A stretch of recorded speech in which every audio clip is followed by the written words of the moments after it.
Hello viewers, welcome to Suchi's easy crafts. நான் என்னோட சேனலில் சாஃப்ட் டாய்ஸ் எப்படி பண்ணுறதுன்னு உங்களுக்கு சொல்லித்தர போகிறேன். இந்த வீடியோ நிறைய பேருக்கு ஹெல்ப்ஃபுல்லாக இருக்கும்னு நினைக்கிறேன். ஸ்பெஷலாக வீட்டில் இருக்கிற லேடிஸ், நீங்கள் ஏதாவது பிஸ்னஸ் பண்ணணும்னு நினச்சிங்கன்னா, ப்ளஸ் உங்கள் வீட்டை அழகாக டெக்கரேட் பண்ணணும்னு நினச்சிங்கன்னா இந்த வீடியோ ரொம்பவே ஹெல்ப்ஃபுல்லாக இருக்கும். இந்த வீடியோ உங்களுக்கு பிடிச்சிருந்தா லைக் பண்ணுங்கள், ஷேர் பண்ணுங்கள், சப்ஸ்கிரைப் பண்ணுங்கள். ஃபீட்பேக் இருந்தால் கமெண்ட் பண்ணுங்கள். ஸோ வீடியோக்குள்ளே போகலாமா வியூவர்ஸ்?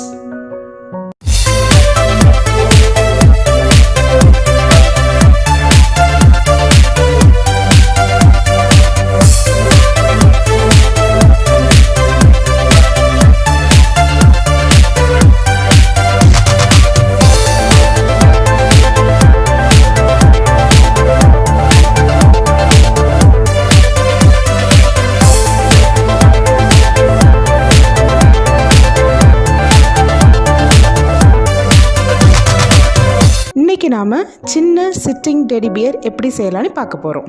ஓகே வியூவர்ஸ், இப்போ நம்ம டெடி பியர் செய்கிறதுக்கு என்னெல்லாம் தேவைங்கிறத பார்க்க போகிறோம். ஃபர்ஸ்ட் வந்து ஃபர் வந்து ஒரு 1/4 மீட்டர் சைஸ் மீடியம் ஃபர் வாங்கியிருக்கேன். நீங்கள் இந்த ஹேரை பார்க்கும்போது தெரியும், இது வந்து ரொம்ப லாங்காகவும் இருக்காது, ஷார்ட்டாகவும் இருக்காது, மீடியமாக இருக்கும். நெக்ஸ்ட் வந்து ஃபெல்ட், இதுவும் 1/4 மீட்டருக்கு பாதி போதும். இந்த நோஸ், ஃபுட் பேட் எல்லாம் செய்யறதுக்கு இதுதான் யூஸ் பண்ணுவோம். நெக்ஸ்ட் வந்து நூல்கண்டு வந்து நார்மல் நூலை விட இது வந்து பெரிய சைஸாக இருக்கும். நீங்கள் ஃபர்ல விற்கக்கூடிய கடையில் கேட்டிங்கன்னா போதும், பொம்மை தைக்கிற நூலுன்னு கேட்டால் உங்களுக்கு கிடைக்கும். அப்புறம் ஊசி, இதுவும் பெரிய சைஸாக இருக்கும், ஃபர் தைக்கிற ஊசி. அப்புறம் கண்ணு, மூக்கு, இது வந்து டெடி பியருக்கு வைக்கக்கூடிய கண்ணு பிளஸ் மூக்கு வந்து இப்படி ட்ரையாங்கிள் ஷேப்ல இருக்கும். இது வந்து டெடி பியரோட மூக்கு. அப்புறம் ஒரு சாட்டன் ரிப்பன் வாங்கியிருக்கேன். இது ஃபைனலா நம்ம டெடி பியர் செஞ்சு முடிச்சோன்னு நெக்ல டை பண்றதுக்கு இந்த சாட்டன் ரிப்பன் யூஸ் பண்ணுவோம். அப்புறம் ஒரு ஸ்கெட்ச் நம்ம மார்க் பண்ணி கட் பண்றதுக்காக வேண்டி. ஒரு சிசர் வந்து சின்ன சைஸா இருக்கணும், ஏன்னா நம்ம ஃபர் வெட்டும் போது அந்த ஹேர் வெட்டுப்படாம ஒன்லி அந்த கிளாத் மட்டும் வெட்டப்படுறதுக்காக வேண்டி சின்ன சைஸ் சிசர் வாங்கிக்கோங்க. ஓகே, மோஸ்ட் இம்பார்ட்டன்ட் திங் என்னன்னா பேட்டர்ன். இந்த பேட்டர்ன் இல்லாமல் நம்ம டெடி பியர் செய்ய முடியாது. இதில் வந்து ஒரு 10 பீசஸ் இருக்குது என்கிட்ட. இந்த பேட்டர்ன் வச்சு தான் நம்ம வரைஞ்சி கட் பண்ணி டெடி பியர் ஸ்டிச் பண்ண போகிறோம். இந்த பேட்டர்ன் வேணும்னா நான் கீழே லிங்க் கொடுத்துருக்கேன், நீங்கள் அதுலேருந்து டவுன்லோட் பண்ணி எடுத்துக்கலாம். ஓகே, நம்ம இப்போ எப்படி பேட்டர்ன் வந்து ஃபர்ல வச்சு வரைஞ்சி கட் பண்ண போகிறோம்னு பார்க்க போகிறோம். ஃபர்ஸ்ட்டு வந்து ஃபர்ரை வந்து நீங்கள் ஓப்பன் பண்ணி பார்த்தீங்கன்னா அதோட ஹேரை பார்க்கலாம். அதோட ஹேர் வந்து எப்போவுமே டவுன்வர்ட் டைரக்ஷனில் தான் இருக்கணும். ஓகேயா? ஸோ நீங்கள் இப்போ ஹேரை பார்க்கலாம், நீங்கள் தொட்டு பார்த்தாலே தெரியும். இப்படி வச்சாச்சுன்னா இது அப்போர்ட் டைரக்ஷனுக்கு போகும், இப்படி வச்சாச்சுன்னா இது டவுன்வர்ட். நார்மலாகவே டவுன்வர்ட் டைரக்ஷனில் இருக்கிற மாதிரி தான் விரிச்சுக்கணும். ஸோ இப்போ இது டவுன்வர்ட் டைரக்ஷனில் இருக்கிறதுனால நான் ஃபர்ரை இப்படி விரிச்சுக்கிறேன். இப்போ நம்ம பேட்டர்ன்ல ஒரு 10 பீசஸ் பேட்டர்ன் இருக்கு இல்லையா, அதுல உள்ளதுலேயே பெரிய பீஸ் பேட்டர்ன் இது. அந்த பேட்டர்ன் நான் எடுத்திருக்கேன். ஃபர்ஸ்ட் வந்து பெரிய பீசஸ் தான் வரையணும். அப்போ நீங்க பேட்டர்ன்ல பாக்குறீங்க ஏரோ மார்க் பாக்குறீங்கன்னா, இந்த ஏரோ மார்க்கும் இந்த ஹேரோட டைரக்ஷனும் வந்து சேமா இருக்கணும். ஓகேயா? ஸோ நம்ம இப்போ ஹேரோட டைரக்ஷன் வந்து கீழே நோக்கி இருக்கு. ஸோ நம்ம பேட்டர்னை இப்படி போட்டு வரைய போறோம். ஃபர்ஸ்ட் வந்து ஒரு கார்னர்ல இருந்து ஆரம்பிக்கணும். ஓகேயா? இப்படி போட்டு வரைய போறோம். அப்புறம் நெக்ஸ்ட் பீஸ் வந்து அப்படியே ஆப்போசிட் சைடுல இப்படி போட்டு அதை திருப்பியும் மார்க் பண்ணிக்கணும். வரைஞ்சி அழகா எடுத்துக்கணும்.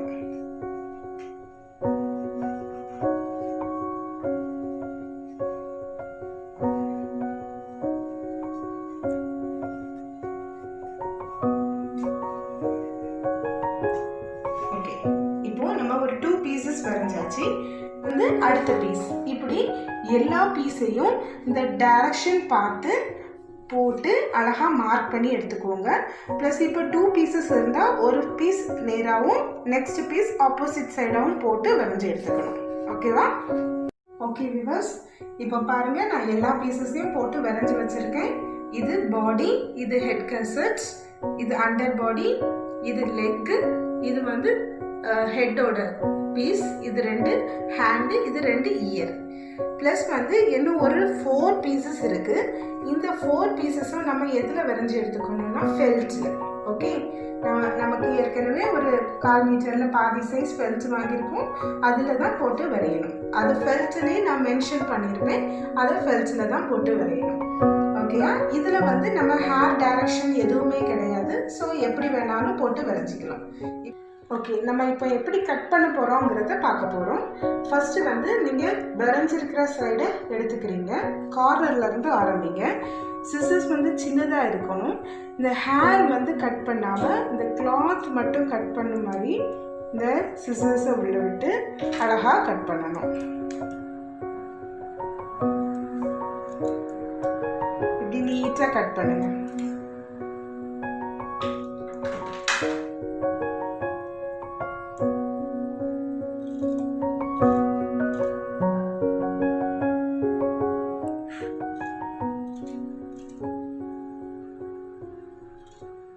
ஹேர் கட் ஆயிடுச்சுன்னா அப்புறம் நம்ம ஸ்டிச் பண்ணும்போது அது வந்து ஹேர் இல்லாமல் நீட்டாக இல்லாமல் இருக்கும். ஸோ கேர்ஃபுல்லாக கட் பண்ணணும்.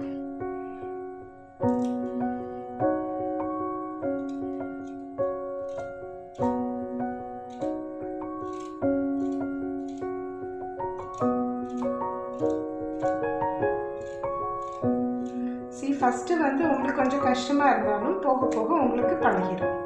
ஸோ இப்படி எல்லா பீசஸையும் நீங்கள் கட் பண்ணி வச்சுக்கணும். இப்போ பாருங்க, நான் எல்லா பீசஸையும் கட் பண்ணி வச்சிருக்கேன்.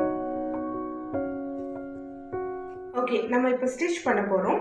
இப்படி ஊசியில் நூலு கொடுத்துக்கோங்க. ஃபஸ்ட்டு வந்து இயர் ஜாயின் பண்ண போகிறோம். சரியா? இயர் வந்து ஒரு ஃபர் ஒரு ஃபெல்ட் ரெண்டையும் சேர்த்து வச்சு 2 நல்ல சைடையும் உள்ள வச்சுட்டு ராங் சைடு 2ம் மேலே வர மாதிரி வச்சுட்டு ஸ்டிச் பண்ண போகிறோம். தையல் பார்த்துக்கோங்க.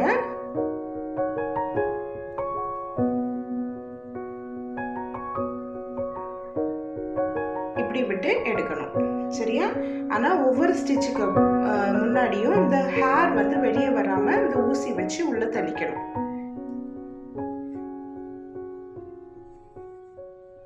சரி, இப்படியே இந்த சைடு இருந்து இந்த எண்டு வரைக்கும் தைச்சிக்கோங்க. இந்த எண்டு வரைக்கும் தைச்சிக்கணும். ஓகே, நான் இப்போ இயர் ஸ்டிச் பண்ணி முடிச்சுட்டேன். தையல் பார்த்தீங்கன்னா இந்த கார்னர்ல இருந்து அடுத்த சைடு கார்னர் வரைக்கும் ஸ்டிச் பண்ணியிருக்கேன். இப்போ நீங்கள் இதை அப்படியே மாற்றி எடுத்தீங்கன்னா உங்களுக்கு இயர் வந்து ரெடி ஆயிடுச்சு. இப்படி 2 சைடு 2 இயரையும் நீங்கள் வந்து ஸ்டிச் பண்ணி வச்சுக்கணும். ஓகே, நம்ம இப்போ வந்து ஹெட் பீஸ் ஜாயின் பண்ண போகிறோம். இது 2 வந்து சைடு ஹெட்டு, இது வந்து ஹெட் கசட். சரியா? அப்போ இந்த 2 சைட் பீஸும் சைடில் வச்சுட்டு இந்த ஹெட் கசட்டை இந்த கர்வ்டாக இருக்கிற இந்த எண்டில் வச்சு ஸ்டிச் பண்ணுறோம். சரியா? இங்கே பாருங்கள் நான் எப்படி பண்ணுறேன்னு.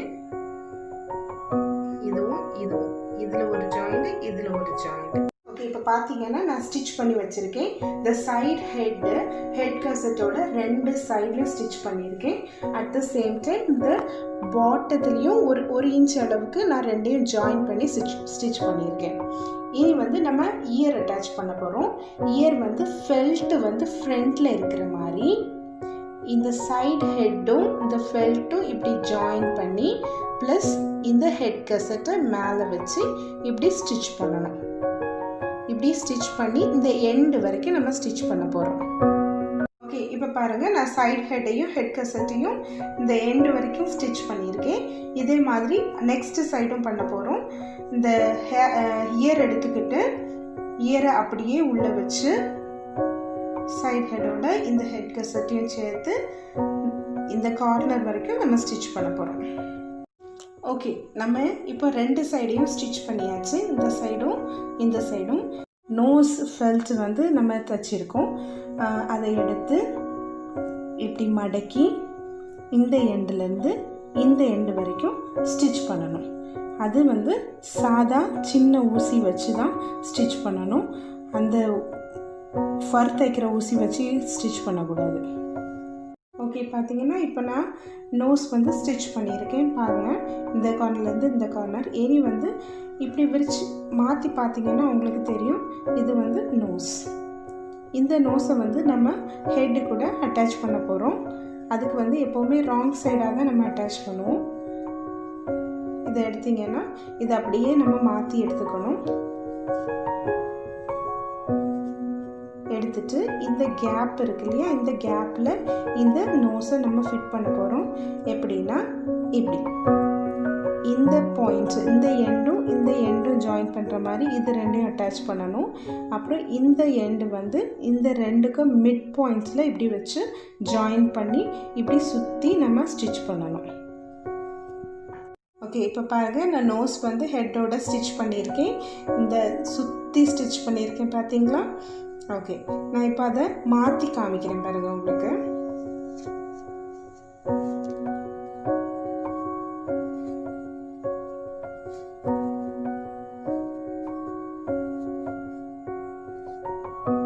ஓகே, இங்கே பாருங்கள், 2 இயர் ஒரு நோஸு, அப்போது ஹெட்டு வந்து முடிஞ்சுது. சரியா? இனி வந்து நம்ம பாடி ஸ்டிச் பண்ண போகிறோம். இது வந்து சைட் பாடி பீஸ். இந்த சைட் பாடி பீஸ் வந்து 2 பீஸ் இருக்கும். 2 பீஸையும் இப்படி நம்ம ஜாயின் பண்ணிவிட்டு நான் மார்க் பண்ணியிருக்கிற இந்த கார்னர்லேருந்து இந்த எண்டு வரைக்கும் ஸ்டிச் பண்ண போகிறோம். அப்புறம் ஒரு கேப் விட்டுட்டு அடுத்தது இந்த எண்டுலேருந்து இந்த கார்னர் வரைக்கும் ஸ்டிச் பண்ண போகிறோம். இந்த கேப் எதுக்குன்னா, இப்படி நம்ம ஹெட்டை வந்து ஸ்டிச் பண்ணிவிட்டு மாற்றி எடுத்தோம்ல, அதே மாதிரி இது வழியாக தான் நம்ம அதை மாற்றி எடுப்போம். ப்ளஸ் காட்டனும் வந்து இது வழியாக தான் அடைப்போம். ஓகே, இப்போ நான் இந்த எண்டுலேருந்து இந்த எண்டு வரைக்கும் ஸ்டிச் பண்ணியிருக்கேன். இந்த எண்டுலேருந்து இந்த எண்டு வரைக்கும் ஸ்டிச் பண்ணியிருக்கேன். இனி வந்து இதில் அண்டர் பாடி எப்படி ஸ்டிச் பண்ணதுன்னு பார்க்க போகிறோம். அதுக்கு நீங்கள் பேட்டர்ன் பாருங்கள். ஃபஸ்ட்டு இது அண்டர் பாடி, இது சைட் பாடி. அண்டர் பாடியில் இந்த கார்னர், இந்த எண்டை வந்து இது கூட இப்படி ஜாயின் பண்ணி ஸ்டிச் பண்ணணும். ஓகேயா? ஃபஸ்ட்டு வந்து எல்லாத்தையும் ஒரு நாட் போட்டு வச்சுக்கோங்க. அப்புறம் வந்து இந்த எண்டை வந்து இதில் இப்படி வச்சு ஸ்டிச் பண்ணணும், இந்த எண்டில். அப்புறம் இந்த கார்னர், இந்த எட்ஜை வந்து இந்த ரெண்டும் ஜாயின் பண்ணக்கூடிய இந்த எட்ஜில் ஜாயின் பண்ணணும். அப்புறம் இந்த எட்ஜ், இந்த வி ஷேப்பில் இருக்கு இல்லையா, இதை வந்து இங்கே வந்து ஒரு கர்வ்டு பொசிஷன் இருக்கும், அதில் வந்து இப்படி வச்சு ஜாயின் பண்ணணும். பாருங்கள், நான் எப்படி ஜாயின் பண்ணியிருக்கேன்னு பார்த்தீங்களா? இந்த வி ஷேப்பை நான் இதில் வச்சு ஜாயின் பண்ணியிருக்கேன். அப்படி வந்திருக்கு. இந்த எட்ஜை வந்து இந்த எண்டில் நாட் போட்டு வச்சுருக்கேன்.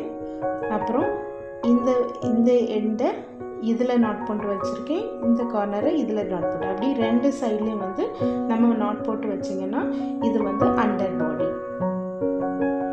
ஓகே, நம்ம இப்போ ஹேண்ட் பீஸ் ஸ்டிச் பண்ண போகிறோம். இது வந்து ஹேண்ட் பீஸ், இது வந்து leg piece. Okay, leg piece வந்து கொஞ்சம் பெருசாக இருக்கும், ஹேண்ட் பீஸ் வந்து சின்னதாக இருக்கும். சரியா? இப்போ ஹேண்ட் பீஸில் என்ன பண்ண போகிறோம்னா, நம்மகிட்ட மீதி இருக்க ஃபெல்ட், இந்த இயர் ஷேப்பில் சின்ன சைஸில் ஃபெல்ட் இருக்கும், அது இந்த ஹேண்ட் பீஸோட இப்படி சேர்த்து வச்சு ஸ்டிச் பண்ண போகிறோம். ஓகே, இந்த எண்ட்லேருந்து இந்த எண்டு வரைக்கும் நம்ம ஸ்டிச் பண்ண போகிறோம். ஓகே, இப்போ நான் ஹேண்டை ஃபெல்ட்டு கூட ஸ்டிச் பண்ணியிருக்கேன் பார்த்துக்கோங்க. இதை வந்து நம்ம எப்படி பாடி கூட ஸ்டிச் பண்ண போகிறோங்கிறத பார்க்க போகிறோம் இனி. இப்போ இந்த பாடியை பார்த்துக்கோங்க. நான் அண்டர் பாடியும் சைட் பாடியும் அட்டாச் பண்ணி வச்சுருக்கேன். இந்த நாட்ஸ்லாம் உங்களுக்கு தெரியும். ஸோ இந்த நாட்டு கூட நம்ம ஹேண்டை எப்படி ஸ்டிச் பண்ண போகிறோங்கிறத பார்க்க போகிறோம். இந்த ஹேண்டை பார்த்தீங்கன்னா மேலே வந்து சின்னதாகவும் கீழே வந்து நீளமாகவும் இருக்கும். ஸோ சின்னதாக இருக்கிறத இந்த மேலே இருக்கிற இந்த நாட்டை கூட அட்டாச் பண்ணுறோம், நீளமாக இருக்கிறத நெக்ஸ்ட்டு நாட்டை கூட அட்டாச் பண்ணுறோம். இப்படி அடுத்த சைட்லேயும் நம்ம அட்டாச் பண்ணி ஃபுல்லாக இப்படி ஸ்டிச் பண்ணி எடுக்க போகிறோம். ஓகேவா? ஓகே, நம்ம ஹேண்டு ஸ்டிச் பண்ணியிருக்கோம் பாருங்கள். 2 ஹேண்டும் ஸ்டிச் பண்ணியாச்சு. இனி லெக்கு எப்படி ஸ்டிச் பண்ணணும்னு பார்ப்போம். இது லெக் பீஸை கீழே வச்சு இதில் ஒரு நாட்டு இதில் ஒரு நாட்டு அப்படின்னு சொல்லி இப்படி ஜாயின் பண்ணிடணும். இப்படி ஜாயின் பண்ணிவிட்டு இங்கேருந்து இது வரைக்கும், இந்த எண்டு வரைக்கும் ஒரு ஸ்டிச் போடுங்க. அதே மாதிரி கீழே இதிலேருந்து இந்த எண்டு வரைக்கும் ஸ்டிச் போடணும். ஓகே, நம்ம இப்போ லெக் ஸ்டிச் பண்ணியிருக்கோம் பாருங்கள். 2 சைடும் லெக் ஸ்டிச் பண்ணியாச்சு, ஹேண்டும் முடிஞ்சுது. இப்போது லெக்கில் வந்து இந்த பிளேஸில் நம்ம என்ன ஃபுட் பேட் ஸ்டிச் பண்ண போகிறோம். சரியா? ஃபுட் பேட் இந்த ரவுண்ட் கலர் ஃபெல்ஸ் அதை இப்படி வச்சு இப்படி சுற்றி ஸ்டிச் பண்ணணும். ஓகேயா? அப்புறம் ஹெட்டும் அட்டாச் பண்ணணும். ஹெட்டை பார்த்தீங்கன்னா இப்படி இருக்கும். ஓகேயா? இந்த ஃப்ரண்ட்டில் வந்து இந்த ஸ்டிச் இருக்கு இல்லையா, இந்த ஸ்டிச்சை வந்து இந்த ரெண்டுக்கும் உள்ள மிட் பாயிண்ட்ஸில் அட்டாச் பண்ணணும் இப்படி. அட் த சேம் டைம் பேக்கில் பார்த்தீங்கன்னா நம்ம இந்த 2 ஸ்டிச்சை ஜாயின் பண்ணியிருக்கு இல்லையா, இந்த ஜாயிண்ட்டும் இந்த பேக்கில் இந்த 2 ஸ்டிச்சுக்கு இடையில உள்ள மிட் பாயிண்ட்ஸையும் சேர்த்து ஜாயின் பண்ணிவிட்டு சுற்றி ஸ்டிச் பண்ணிங்கன்னா உங்களுக்கு டெடி பியர் ரெடி ஆயிடும். ஓகே, நம்ம இப்போ தலையும் சேர்த்து ஸ்டிச் பண்ணியாச்சு. இனி என்ன பண்ணணும்னா, இப்படி பேக் எடுத்திங்கன்னா நம்ம சின்ன கேப் விட்டுருக்கோம், அப்படி தானே? இந்த கேப் வழியாக அப்படி எல்லாத்தையுமே திருப்பி எடுக்க போகிறோம். கொஞ்சம் கொஞ்சமாக நம்ம இப்படி எடுக்கணும். சரியா? கொஞ்சம் கஷ்டம்தான், பட் இப்படி கொஞ்சம் கொஞ்சமாக எடுத்தோம்னா நம்ம எல்லாத்தையுமே எடுத்துடலாம். இப்போ பாருங்கள், நான் டெடி பியரை திருப்பி எடுத்தாச்சு. இப்போ நம்ம ஃபுல்லாக கம்ப்ளீட்டான டெடி பியர் வந்தாச்சு. நம்ம இனி இதுக்கு ஐஸும் நோஸும் வைக்க போகிறோம். ஓகேவா? ஓகே, ஐஸ் பார்த்தீங்கன்னா நம்ம இப்படி ஒரு வாசர் கிடைக்கும் உங்களுக்கு. இதுக்கு பின்னாடி வச்சு இப்படி ப்ரெஸ் பண்ணிட்டா போதும், உங்களுக்கு ஐஸை மாட்டிடலாம். ஓகேவா? சரி, நம்ம இப்போ வந்து டெடி பியரில் ஐஸை மாற்ற போகிறோம். ஓகே, நான் ஃபஸ்ட்டு வந்து டெடி பியரில் 2 சைடு இப்படி மார்க் பண்ணி வச்சுக்கோங்க. மார்க் பண்ணிவிட்டு இனி சிசர் வச்சு ஒரு சின்ன ஹோல் போட்டுக்கோங்க. இப்படி போட்டுட்டு இந்த ஐஸை இந்த ஹோல்குள்ளே இப்படி ப்ரெஸ் பண்ணிடணும். ஐஸை நீங்கள் இப்படி ப்ரெஸ் பண்ணிவிட்டு இதுக்குள்ளே வச்சு ப்ரெஸ் பண்ணிவிட்டு இந்த வாசரை பின்னாடி இருக்கிற ஓப்பனிங் வழியாக வந்து இதில் மாட்டி விட்டுறோம். சரியா? சிமிலர்லி அந்த நெக்ஸ்ட் ஐஸையும் இப்படி தான் மாட்டணும், அப்புறம் நோஸையும் மாட்டணும். ஓகேவா? ஓகே, இப்போ பார்த்தீங்கன்னா நம்ம கண்ணு மூக்கு எல்லாம் வச்சாச்சு. இனி வந்து நம்ம காட்டன் ஸ்டஃப் பண்ண போகிறோம். காட்டன் பார்த்தீங்கன்னா இப்படி இருக்கும். நீங்கள் மொத்தமாக இப்படி எடுத்து உள்ளே வச்சிடக்கூடாது. இப்படி நீங்கள் பிரித்து கொஞ்சம் கொஞ்சமாக எடுத்து ஃபஸ்ட்டு லெக்கு, பின்னாடி இருக்கும் இல்லையா அந்த கேப் வழியாக ஃபஸ்ட்டு லெக்கு, அப்புறம் ஹேண்டு, அப்புறம் ஹெட்டு, அப்படின்னு சொல்லி ஒவ்வொரு பார்ட்டாக நம்ம ஃபில் பண்ணிகிட்டே வரணும். ஓகேவா? ஓகே, நம்ம இப்போ ஃபுல்லாக காட்டன் ஸ்டஃப் பண்ணியாச்சு. டெடி பியர் பின்னாடி கேப் இருக்கும்ல, அதை நம்ம சின்ன ஊசி வச்சு கண்ணுக்கு தெரியாமல் ஃபர்க்கு இடையில ஒரு ஸ்டிச் போட்டு மூடிடணும். ஓகேவா? அப்புறம் வந்து இந்த சாட்டின் ரிப்பன், நீங்கள் ஒரு சாட்டின் ரிப்பன் வச்சு இப்படி டைப் பண்ணிங்கன்னா டெடி பியர் அழகாக இருக்கும். ஓகே விவர்ஸ், இன்னும் ஒரு அழகான சாஃப்ட் டாயோட நெக்ஸ்ட் வீடியோவில் மீட் பண்ணலாம். பாய்.